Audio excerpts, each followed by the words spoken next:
ಸನ್ಮಾನ್ಯ ಶ್ರೀ ರಾಮ್ ರೆಡ್ಡಿ ಸಾಹೇಬ್ರೆ, ಕರ್ನಾಟಕ ರಕ್ಷಣಾ ವೇದಿಕೆ ಮುಳಬಾಗಿಲು ತಾಲೂಕು ಅಧ್ಯಕ್ಷರಾದ ಹುಸೇನ್ ಸಾಹೇಬ್ರೆ, ಗುಂಕಲ್ ಪಂಚಾಯತ್ ಮೆಂಬರ್ ಆದ ರಮೇಶ್ ಸಾಹೇಬ್ರೆ, ಗುಂಕಲ್ ಪಂಚಾಯತ್ ಕಾರ್ಯಾಧ್ಯಕ್ಷರಾದ ನಯಾಜ್ ಅವರೇ, ಅಯಾಸ್ ಪಾಷಾ ಅವರೇ, ಮುಬಾರಕ್ ಅವರೇ, ಜಾವೇದ್ ಅವರೇ, ವೇದಿಕೆ ಮೇಲೆ ಕೂತಿರೋ ಧನ್ಯರೇ, ಆದರ್ಶ್ ಪ್ರೌಢಶಾಲೆ ರಾಯಲ್ ಮಂದಿನೆ ಪ್ರಿನ್ಸಿಪಲ್ ಹೆಡ್ ಮಾಸ್ಟರ್ ಆದ ಸತ್ಯನಾರಾಯಣ ಅವರೇ, ವಿದ್ಯಾರ್ಥಿಗಳೇ, ಸ್ನೇಹಿತರೆ, ನಿನ್ನೆ ಇಷ್ಟು ಹೊತ್ತಲ್ಲಿ ನಮ್ಮ ಅಧ್ಯಕ್ಷರು ನಯಾಜ್ ಪಾಷಾ ಅವರನ್ನು ಫೋನ್ ಮಾಡಿದರು. ಹೇಳಿದ್ರು, ಮಾಮೂ ನಾಳೆ ಬೆಳಗ್ಗೆ 10 ಗಂಟೆಗೆ ಕಾರ್ಯಕ್ರಮ ಇದೆ, ತಾವು ದಯಮಾಡಿ ಬರಬೇಕು. ಇಂಥ ಕಾರ್ಯಕ್ರಮಗಳು ನಾನು ನನ್ನ ಲೈಫಲ್ಲಿ ಇವತ್ತವರೆಗೂ ನಾನು ಯಾವ್ದು ಮಿಸ್ ಮಾಡಿಲ್ಲ, ಮಾಡೋದಿಲ್ಲ. ಯಾಕಂದರೆ ಇಂಥ ಅವಕಾಶ ನಮ್ಮಂತರಿಗೆ ಸಿಗೋದೇ ಭಾಳ ಕಮ್ಮಿ. ನಾನು ಬೆಳಗ್ಗೆ ಬರ್ತಿರುವಾಗ ಅರ್ಧ ದಾರಿಯಲ್ಲಿ ಒಂದು ಯುವಕ, ಬಹುಶಃ 7ನೇ ತರಗತಿ, ಅವನ ಹೆಸರು ಸುದರ್ಶನ್ ಅಂತ, ಕೈ ತೋರಿಸ್ದ ನನಗೆ. ಯಾರೇ ಇರಲಿ, ನಾನು ಕಾರಲ್ಲಿ ಇರಲಿ, ಗಾಡಿಯಲ್ಲಿ ಇರಲಿ, ಟ್ರೈನಲ್ಲಿ ನಾನು ಹೋದ್ರೂ 2 ಸೀಟ್ ನಾನು ಇಟ್ಟೇ ಇರ್ತೀನಿ. ಕೊನೆ ಪಕ್ಷಕ್ಕೆ ಯಾರಾದರೂ ವಯಸ್ಸಾದವರು ಯಾರು ಬಂದರೆ ಅವ್ರನ್ನ ನಾನು ಫಸ್ಟ್ ಅವಕಾಶ ಕೊಡ್ತೀನಿ ಕೂರಕ್ಕೆ. ಅದೇ ಥರ ಯುವಕ ನನಗೆ ಗಾಡಿ ನಿಲ್ಲಿಸ್ದ, ನಾನು ನಿಲ್ಲಿಸ್ದೆ. ನಿಂತು, ಏನು ಮಗ ಎಲ್ಲೋಗ್ಬೇಕು? ಅಣ್ಣ, ನಾನು ರಾಗಿಮನ್ ಗಡ್ಡೆ ಹೋಗ್ಬೇಕು. ಬಾಲ್ ಕೂತ್ಕೊಳ್ಳೋ. ಏನೇ ಹೆಸರು? ಸುದರ್ಶನ್. ಯಾವ ಸ್ಕೂಲು? ಆದರ್ಶ್. ಅರೆ ವಾ, ನಾನು ಆದರ್ಶ್ಗೆ ಹೋಗ್ತಿದ್ದೀನೋ. ಎಷ್ಟನೇ ಕ್ಲಾಸ್ ನೀನು? 7ನೇ ಕ್ಲಾಸು. ಅವನು ಕೇಳಿದೆ, ಏನು ಮರಿ, ಟೀಚರ್ಗೆ ಕನ್ನಡದಲ್ಲಿ ಏನು ಹೇಳೋದು? ಸಾರ್. ಏನೋ ಸಾರ್ ಅಂತೀಯ? ಸಾರ್ ನನಗೆ ಹೇಳೋದು ಗೊತ್ತಿಲ್ವಾ? ಟೀಚರ್ಗೆ ಏನು ಹೇಳೋದು? ಯಾಕಂದರೆ ನನಗೆ ಕನ್ನಡ ಅಷ್ಟು ಗೊತ್ತಿಲ್ಲ. ನನಗೆ ಈಗ 63 ವಯಸ್ಸಾಗಿದೆ. 63 ವಯಸ್ಸಲ್ಲೂ ನನಗೆ ನಾಚಿಕೆ ಇಲ್ಲ ಕಲಿಯೋಕ್ಕೆ ನಾಚಿಕೆ ಬೇಕಾ? ಯಾಕೆ ನಾನು ನಾಚಿಸ್ಕೋಬೇಕು? ಕಲಿತೀನಿ ನಾನು ಸಾಯೋವರೆಗೂ, ಕೊನೆ ಉಸಿರು ಇರೋವರೆಗೂ ನಾನು ಕನ್ನಡ ಕಲಿತೀನಿ. ಕ್ಷಣದಲ್ಲಿ ನಾನು ತಪ್ಪು ಮಾಡ್ತೀನಿ ಮಾತಾಡೋದಲ್ಲಿ, ಆದ್ರೂ ನಾನು ಕಲಿತೀನಿ, ಬಿಡೋಲ್ಲ. ಯಾವ ಕಾರಣಕ್ಕೋಸ್ಕರ ನಾನು ಕನ್ನಡ ಬಿಡೋದೇ ಇಲ್ಲ. ನಾನು ಹೇಳೋದು ಏನಂದ್ರೆ, ಆ ಯುವಕ ಇದೆಲ್ಲ ನೋಡಿ, ಇದೆಲ್ಲ ಕ್ರೆಡಿಟ್ ಹೋಗೋದು ಇವತ್ತಿನ ಕಾಲದಲ್ಲಿ. ನಾವು ಸ್ಕೂಲ್, ನಮ್ಮ ಕಾಲ ಬಿಡಿ, ನಾನು 80 SLC ಮಾಡಿದೆ, 85 ನಾನು ಗ್ರಾಜುಯೇಷನ್ ಕಂಪ್ಲೀಟ್ ಮಾಡಿದೆ. ಆವಾಗ ಕನ್ನಡ ಅಷ್ಟು ಕನ್ನಡಿಗೆ ಏನಂತ ನನಗೆ ಅಷ್ಟು ಗೊತ್ತಿರಲಿಲ್ಲ. ನನ್ನ ಕನ್ನಡ 3rd ಲ್ಯಾಂಗ್ವೇಜ್ ಇತ್ತು, 2nd ಲ್ಯಾಂಗ್ವೇಜ್ ಹಿಂದಿ ಇಂಗ್ಲೀಷ್ ಇತ್ತು. ಯಾವ 2nd ಲ್ಯಾಂಗ್ವೇಜ್ 1st ಲ್ಯಾಂಗ್ವೇಜ್ ಇತ್ತು ಅದನ್ನ ನಾನು ಇಂಪಾರ್ಟೆನ್ಸ್ ಕೊಟ್ಟು ಅದನ್ನ ನಾನು ಕಲಿತೆ. ಆದರೆ ಇವತ್ತು ನನಗೆ I feel very sad, I feel very bad because I did not learn Kannada. ಇವಾಗಲೂ ನಾನು ಕನ್ನಡ ನೋಡಿ ಅದು ಓದೋಕ್ಕೆ ನಾನು ಬಹಳ ಕಷ್ಟಪಟ್ಟೆ, ಆದ್ರೆ ನಾನು ಬಿಡಲ್ಲ, ಓದ್ತೀನಿ. ಇವತ್ತಿನ ಕಾಲದಲ್ಲಿ, ಆ ಕಾಲದಲ್ಲಿ ನಮ್ಮ ರಾಮರೆಡ್ಡಿ ಸಾಹೇಬರು ನಮ್ಮ ಕಾಲದಲ್ಲಿ ಸ್ಕೂಲ್ ಕಟ್ಟೋರು, ಅವರು ಯಾವ ಉದ್ದೇಶದಿಂದ ಕಟ್ತಿದ್ದಂದ್ರೆ, ಬರೋ ಭವಿಷ್ಯ, ಬರೋ ಫ್ಯೂಚರ್ಸು ನಮ್ಮ ದೇಶ ಈ ಯುವಕರ ಕೈಯಲ್ಲಿದೆ. ಅವರು ಮುಂದೆ ಬಂದು ಒಳ್ಳೆ ಒಂದು ವ್ಯಕ್ತಿ ಆಗ್ಬೇಕಂತ ಆ ಉದ್ದೇಶದಿಂದ ಕಟ್ಟಿದ್ರು. ಆದ್ರೆ ಈ ಕಾಲದಲ್ಲಿ ಸ್ಕೂಲ್ ಕಟ್ಟೋರು ಕೇವಲ ನಮ್ಮ ಸ್ಕೂಲ್ ಹೆಸರು ಬರಬೇಕು, ಅವರು ಓದ್ತಾರೋ ಬಿಡ್ತಾರೋ, ಹೇಗೆ ಓದ್ತಾರೋ ನಮ್ಗೆ ಬೇಕಾಗಿಲ್ಲ. ಫೀಸ್ ಕರೆಕ್ಟಾಗಿ ಬರ್ತಿದ್ಯಾ? ರೈಟ್. ನಮ್ಮ ಪರ್ಸೆಂಟೇಜ್ SLC ಕರೆಕ್ಟ್ ಬರ್ತಿದ್ಯಾ? ರೈಟ್. ನೀನು SLC ಕೂತ್ಕೋ, ನೀನು ಬರೀ ತಗೋ, ನಾವೇ ನಿಮ್ಮನ್ನ ಸಹಾಯ ಮಾಡ್ತೀನಿ. ನಾವು ಟೀಚರ್ಸು ಯಾವತ್ತು ಸ್ಟೂಡೆಂಟ್ಸ್ಗೆ ಸಹಾಯ ಮಾಡಿಕೊಡೋದು. ಅವ್ರು ಒಂದ್ಸಲಿ ತಪ್ಪು ಮಾಡಿದ್ರೆ ಆ ತಪ್ಪನ್ನ ನಾವು ಅದನ್ನ ಸರಿ ಮಾಡಿಸ್ಬೇಕು. ಸರಿ ಮಾಡಿದ್ರೆ ನಾಳೆ ದಿವಸ ಅವ್ರಿಗೆ ಭಯ ಇರುತ್ತೆ. ಭಯ ಇದ್ದವರು ಕಲ್ತ್ಕೊಳ್ತಾರೆ ಮುಂದೆ ಬಂದು. ಕೇವಲ ಕಾಪಿ ಹೊಡೆದು ಕಲ್ತ್ಕೊಳ್ಳೋದು ದೊಡ್ಡ ಒಂದು ವಿಷಯನೇ ಅಲ್ಲ. ಇವತ್ತು ನೋಡಿ, ನೀವೆಲ್ಲ ತಿಳ್ಕೊಬೋದು, ಏನಿದು ಆರ್ಡಿನರಿ ಒಂದು ಲೆಟರ್ ಪ್ಯಾಡ್, ಒಂದು 10 ರೂಪಾಯಿ ಪೆನ್ ಕೊಟ್ಟು ಇವರೆಲ್ಲ ತೋರಿಸ್ಕೊಂಡು ವಿಡಿಯೋಲೆಲ್ಲ ಬರ್ತಾರೆ ಅಂತ ಅಲ್ಲ. ನಿಮ್ಮ ದೃಷ್ಟಿಯಲ್ಲಿ ಕೇವಲ ಒಂದು 10 ರೂಪಾಯಿ ಪೆನ್ನು.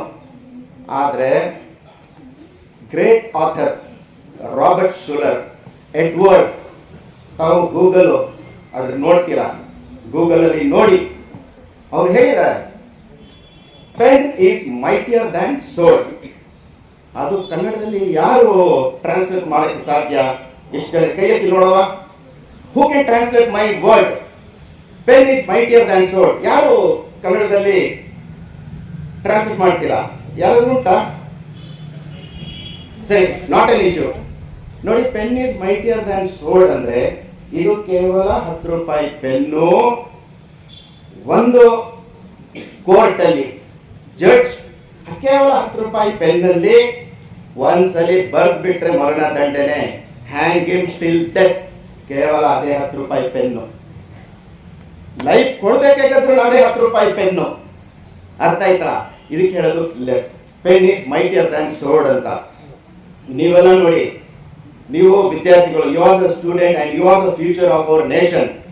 ನೀವು ನಿಮ್ಮ ಸ್ಕೂಲ್ ಹೆಸರು ಬರ್ಬೇಕಂದ್ರೆ, ನಿಮ್ಮ ನಿಮ್ಮ ಟೀಚರ್ ಸ್ಕೂಲ್ ಹೆಸರು ಬರ್ಬೇಕಂದ್ರೆ, ನಮ್ಮ ರಾಮರೆಡ್ಡಿ ಸಾಹೇಬ್ರ ಸ್ಕೂಲ್ ಅವ್ರ ಹೆಸರು ಬರ್ಬೇಕಂದ್ರೆ ನೀವು ಕೆಟ್ಟ ಶಬ್ದವನ್ನು ಉಪಯೋಗಿಸಬಾರ್ದು. ನಿಮ್ಮ ಕಾನ್ಸಂಟ್ರೇಷನ್ ಕೇವಲ ಒಳ್ಳೆ ತರ ಓದಿ. ಇವಾಗ ನೋಡಿ, ಇದೇ ಸ್ಕೂಲಿಂದ ಅತೀಕ್ ಅಂತ ಒಬ್ಬ ಯುವಕ KS ಆಗಿದ್ದಾರೆ. ಇದೇ ಸ್ಕೂಲಲ್ಲಿ ಓದ ಅಫ್ಸರ್ ಪಾಸ್ ಅಂತ ನೋಡಿ ನಿಮ್ಮ ಮುಂದೆ ಕೂತಿದ್ದಾರೆ.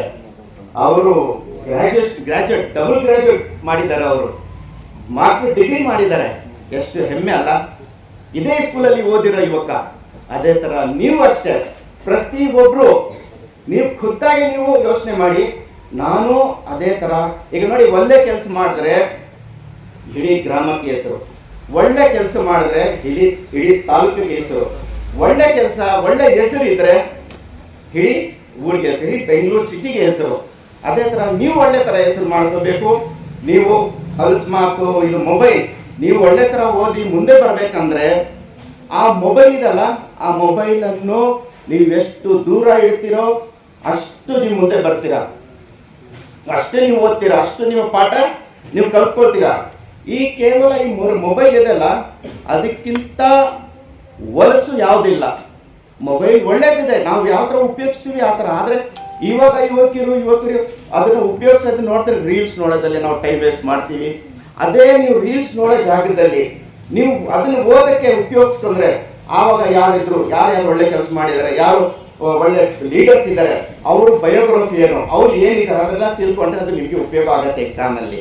ಆದ್ರ ನೀವು ಒಳ್ಳೆ ತರ ಮಾಡಿ, ನೀವು ಅದೇ ತರ ನೀವು ಕಲ್ತ್ಕೊಂಡು ಕೆಟ್ಟ ಹೊಲಸು ಇಂಥ ಮಾತೆಲ್ಲ ಬೇರೆಯವ್ನು ಯಾರಾದ್ರೂ ಮಾಡಿದ್ರೇನೋ ಮಾತಾಡಿದ್ರೇನೋ ಅವನ್ನ ಹೇಳ್ಬೇಕು, ಬೇಡ ಕಣಯ್ಯ, ಬೇಡ ಕಣ, ನೀನ್ ಈ ತರ ಎಲ್ಲ ಕೆಟ್ಟ ಹೊಲಸೆಲ್ಲ ಮಾತಾಡಿದ್ರೆ ನಮ್ಮ ಹೆಸರು, ಸ್ಕೂಲ್ ಹೆಸರು ಕೇಳುತ್ತೆ, ನಮ್ಮ ಸತ್ಯನಾರಾಯಣ ಸಾಹೇಬ್ರ ಹೆಸರು ಕೇಳತ್ತೆ, ಅವ್ರ ಹೆಸರು, ನಮ್ಮ ತಂದೆ ತಾಯಿ ಹೆಸರು ಕೇಳತ್ತೆ. ಅದನ್ನ ಹೇಳ್ಬೇಡ. ಅದನ್ನ ನೀವು ಚರ್ಚೆ ಮಾಡಕ್ ಹೋಗ್ಬೇಡಿ, ಅವನ್ನ ಒಳ್ಳೆ ರೀತಿಯಲ್ಲಿ ಹೇಳಿ. ಚರ್ಚೆ ಯಾರ ಜೊತೆ ಮಾಡಬೇಕು? ಬುದ್ಧಿವಂತನ ಜೊತೆ ಮಾಡಬೇಕು. ದಡ್ರ ಜೊತೆ ಚರ್ಚೆ ಮಾಡಬಾರ್ದು. ಅರ್ಥ ಆಯ್ತಾ? ಈ ದಡ್ರಂದ್ರೆ ಒಂದು ಗಾದೆ ನನಗೆ ಗ್ಯಾಪ್ ಬರ್ತಿಲ್ಲ, ಅದೇನು ಗೊತ್ತಿಲ್ಲ. ಈ ಮೈಲಾಪುರ ಆಗಲಿ ಬಂದ್ರೆ ನನಗೆ ಗಾದೆಗಳು ಗ್ಯಾಪ್ ಬರುತ್ತೆ. ಅಧ್ಯಕ್ಷರೇ, ಅವಕಾಶ ಉಂಟಾ? ಅದೊಂದು ಒಂದು ಗಾದೆ ಇದೆ, ಅದನ್ನ ಹೇಳಿ ಮುಗಿಸಿ ಭಾಷಣ. ಇಲ್ಲ, ಅದು ಹೇಳಿದ್ದು ಒಂದ್ಸತಿ ಹೇಳಿದ್ರಲ್ಲ, ಇಲ್ಲ, ಹೊಸ ಒಂದು ಗಾದೆ ಜ್ಞಾಪಕ ಬಂದಿದೆ. ಇವಾಗ ಮಾತು ಯುವಕರ ಮುಂದೆ ಮಾತಾಡೋದು ನನ್ನ ಗಾದೆ ಜ್ಞಾಪಕ ಬಂದಿದೆ. ಒಂದು ಕತ್ತೆನೋ ಒಂದು ಕುದುರೆ ಮೇಯ್ತಿರ್ತದೆ. ಮೇಯ್ತಿರುವಾಗ ಕತ್ತೆ ಹೇಳ್ತಂತೆ, ಏ ಕುದುರೆ, ಆಕಾಶ ನೋಡು ಎಷ್ಟು ಹಸಿರು ಕಲರಲ್ಲಿದೆ, ಹಸಿರು ಇದೆಲ್ಲ, ಈ ಎಲೆ ನಾವು ಹುಳು ಮೇಯ್ತಿದ್ವಲ್ಲ ಅದೇ ಕಲರಲ್ಲಿ ಉಂಟಲ್ಲ ಹಸಿರು ಆಕಾಶ. ಈ ಕುದುರೆ ತಿರುಗಿ ನೋಡ್ತಂತೆ, ಅದಕ್ಕೆ ನಿಂಗೆ ಎಲ್ಲರೂ ಕತ್ತೆ ಅಂತ ಹೇಳೋದು. ಅಲ್ಲ ಕಣ, ಆಕಾಶ ಎಲ್ಲಾದ್ರೂ ಹಸಿರು ಇರತ್ತೇನೋ? ಬೆಳ್ಳಿಗಿರತ್ತೆ, ನೀಲಿಯಲ್ಲಿರತ್ತೆ, ಅದೇ ಹಸಿರು ಅಂತೀಯ ನೀನು? ಇಲ್ಲ, ಆಕಾಶ ಹಸಿರೇ ಇರೋದು. ಇವನು ಹೇಳ್ತಾನೆ, ಇಲ್ಲ, ಆಕಾಶ ಬೆಳ್ಳಿಗಿರತ್ತೆ, ಇಲ್ಲ ಅಂದ್ರೆ ನೀಲಿ ಕಲರಲ್ಲಿ ಇರುತ್ತೆ. ಇಬ್ಬರಲ್ಲಿ ಚರ್ಚೆ ಆಗಿ ಒಂದು 3/4 ಗಂಟೆ ಬದಲಾಟ ಆಗ್ಬಿಡತ್ತೆ. ಜನ್ಮ ಬಿಡ್ತಾನೆ ಇಲ್ಲಿ ಕತ್ತೆಗೆ ಕುದುರೆ. ಸರಿ, ಕುದುರೆ ಕೊನೆಗೆ ಹೇಳ್ತಾನೆ, ಇದೆಲ್ಲ ಸರಿ ಬರಲ್ಲ, ಇವನ್ಗೆ ರಾಜನ ಹತ್ರ ಹೇಳ್ಕೊಂಡು ಹೋದ್ರೇನೆ ಇವನ್ಗೆ ಬುದ್ಧಿ ಬರೋದು. ಯಾರಿಗೆ? ದಡ್ಡನ್ಗೆ, ಕತ್ತೆಗೆ. ಕತ್ತೆ ಕಿವಿ ಇಟ್ಕೊಂಡು ಎಳ್ಕೊಂಡು ಅರಮನೆಗೆ ಹೋಗ್ತಾನೆ ರಾಜನ ಹತ್ರ. ರಾಜ ಯಾರು? ಸಿಂಹ.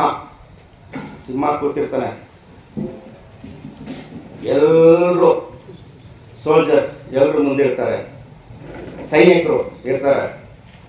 ಸಿಂಹ ಹೇಳ್ತಾನೆ, ಏನೋ ಕುದುರೆ, ಆ ಕತ್ತೆ ಅವ್ನಿಗೆ ಯಾಕೋ ಅಷ್ಟು ಭೀಕರವಾಗಿ ಅವನ್ ಕಿವಿ ಆತರ ಎಳ್ಕೊಂಡು ಬರ್ತಿದ್ಯಾ? ಇಲ್ಲ ರಾಜ್ರೆ, ಇವತ್ತು ನೀವು ಏನಾದ್ರೂ ಒಂದು ತೀರ್ಮಾನ ಮಾಡಲೇಬೇಕು. ಏನಯ್ಯ ಆತರ ಆಯ್ತು? ಏನ್ ತೀರ್ಮಾನ ಮಾಡ್ಬೇಕು ನಾನು? ರಾಜ, ಈಗ ಸ್ವಲ್ಪ ಆಚೆ ಬನ್ನಿ, ಆಕಾಶ ನೋಡಿ, ಏನ್ ಕಲರ್ ಇದೆ? ನೀಲಿ ಕಲರ್ ಎಲ್ಲಿದೆ? ನೀಲಿ ಕಲರ್ ಇದೆ ತಾನೆ. ಈ ಕತ್ತೆಗೆ ನಾನು ನಿಮ್ಗೆ ಹೇಳಿದೆ ನೀಲಿ ಕಲರ್ ಇದೆ ಅಂದ್ರೆ ಆ ಚರ್ಚೆ ಮಾಡ್ತಾನೆ, ನನ್ಗೇನೆ ಅವನು ಜಾಡ್ಸ್ ಓದಿತಿದ್ದಾನೆ. ಹಸಿರು ಕಲರ್ ಅಲ್ಲಿ ಇದೆ, ನೀವೇ ಹೇಳಿ, ನೀವೇ ತೀರ್ಮಾನ ಮಾಡಿ. ಹೌದಾ, ಸರಿ, ನನ್ಗೆ ಒಂದು ಮಾತು ಹೇಳು, ಈ ನಿಮ್ಮಿಬ್ಬರಲ್ಲಿ ಚರ್ಚೆ ಎಷ್ಟೊತ್ತಿಂದ ನಡೀತಿದೆ? 3/4 ಗಂಟೆನ ನಡೀತಿದೆ ರಾಜರೇ. ಸೈನಿಕ, ಆ ದೊಣ್ಣೆ ತಗೊಂಡ್ ಬಾರ. ದೊಣ್ಣೆ ತಗೊಂಡು ಬಂದು ಈ ಕುದುರೆಗೆ ಸರಿಯಾಗಿ ಬೀಳ್ಸೋರ್ಗೆ ಭಯಂಕರಾಗಿ ಬೀಳ್ಸ್ಬಿಡ್ತಾರೆ. ಬರೇ ಬೀಳಂಗೆ ಆ ಕುದುರೆಗೆ ಹೊಡ್ಬಿಡ್ತಾರೆ ಸೈನಿಕರು. ಈ ಕುದುರೆ ಯೋಚನೆ ಮಾಡ್ತಾನೆ, ನಾನು ಕತ್ತೆಗೆ ಕತ್ತೆ ತಿಳ್ಕೊಂಡಿದ್ದೆ, ಆದ್ರೆ ಈ ರಾಜ ಇವನು ಕತ್ತೆ ಆಗ್ಬಿಟ್ನಲ್ಲ, ಇವನು ನಾನ್ ನಿಜ ಹೇಳ್ತಾರೆ ನಂಗೇನೆ ಇವನು ಶಿಕ್ಷೆ ಕೊಡ್ತಿದ್ದಾನಲ್ಲ. ಸರಿ ಇಟ್ಟು ಒದೆ ತಿಂತಾನೆ ಇವನು. ಏನ್ ಮಾಡೋದು? ರಾಜ ಹೇಳಿದ್ದಾರೆ ಒದೆ ತಿನ್ಲೇಬೇಕು. ಒದೆ ತಿಂದಿದ ನಂತರ ರಾಜ ಹೇಳ್ತಾನೆ, ಕುದುರೆ, ನೀನ್ ಹೇಳಿದ್ದು ಸತ್ಯ, ನಿಜಾನೇ. ಆಕಾಶ ನೀಲಿ ಕಲರ್ ಅಲ್ಲೇ ಇರೋದು, ಅವನು ಹೇಳಿದ್ದು ತಪ್ಪು.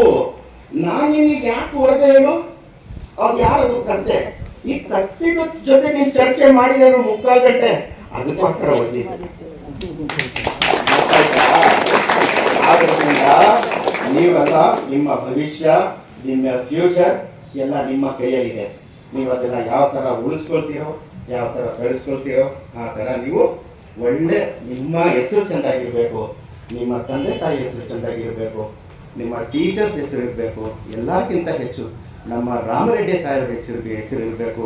ನಾಳೆ ದಿವಸ ಅವರ ದೇಶದ ಯಾವ ಮೂಲೆಯಲ್ಲಿ ಹೋಗಿ ನಾವು ಒಳ್ಳೆ ಕೆಲಸದ ಒಳ್ಳೆ ಒಂದು ಸ್ಥಾನದಲ್ಲಿ ಇದ್ದು, ನೀವು ಯಾವ ಸ್ಕೂಲಲ್ಲಿ ಇರುತ್ತೆ, ನಾವು ಗ್ರಾಮದಲ್ಲಿ ಹೋದ್ರು, ನೀವು ಗ್ರಾಮದಲ್ಲಿ ಓದಿ ನೀವು ಸೈಂಟಿಸ್ಟ್ ಆಗಿದ್ದೀರಾ. ಇವತ್ತು APJ ಅಬ್ದುಲ್ ಕಲಾಂ ಅವ್ರೇನು ಆಕ್ಸ್ಫರ್ಡ್ ಯೂನಿವರ್ಸಿಟಿಲಿ ಹೋದ್ರ, ಅವ್ರಿಗೆ ಹಾಕಲಿ ಸರಿ ಬಟ್ಟೆ ಇದ್ದಿಲ್ಲ, ರಟ್ಟಿದ್ದಿಲ್ಲ, ಪೆನ್ ಇದ್ದಿಲ್ಲ, ಕೂತ್ಕೊಂಡು ಬಲ್ಪದಲ್ಲಿ ಬರೀತಿದ್ರು. ಆದ್ರ ಇಲ್ಲ, ಅವರು ಸೈಂಟಿಸ್ಟ್ ಆದ್ರೆ ಇಲ್ವೋ. ಅದೇ ತರ ಕುವೆಂಪು ಆಗ್ಲಿ, ಮಹಾಕವಿ ಕಾಳಿದಾಸಲಾಗಲಿ, ಅವರು ಹೇಳಿದ್ದಾರೆ, ಒಳ್ಳೆ ಒಳ್ಳೆ ಶಬ್ದನೇ ಹೇಳಿದ್ದಾರೆ, ಲೀವ್ ಅಂಡ್ ಲೆಟ್ ಲೀವ್, ಬಾಳು ನೀನು ಬಾಳಕ್ಕೆ ಬಿಡು. ಇದೇ ಥರ ನಿಮಗೆಲ್ಲರಿಗೂ ಈ ತನ್ನ ಕಾರ್ಯಕ್ರಮ ಬಹಳ ಒಳ್ಳೆ ರೀತಿಯಿಂದ ನೀವು ಮಾಡಿದಕ್ಕೋಸ್ಕರ ನಾನು ಧನ್ಯವಾದಗಳು ಹೇಳ್ತಾ, ನನಗೆ ಅವಕಾಶ ಕೊಟ್ಟಿದ್ದಕ್ಕೆ ನಾನು ಎಲ್ರಿಗೂ ಧನ್ಯವಾದ ಹೇಳ್ತಾ ನನ್ನ ಮಾತನ್ನು ಮುಗಿಸ್ತೀನಿ. ಜೈ ಹಿಂದ್, ಜೈ ಕರ್ನಾಟಕ.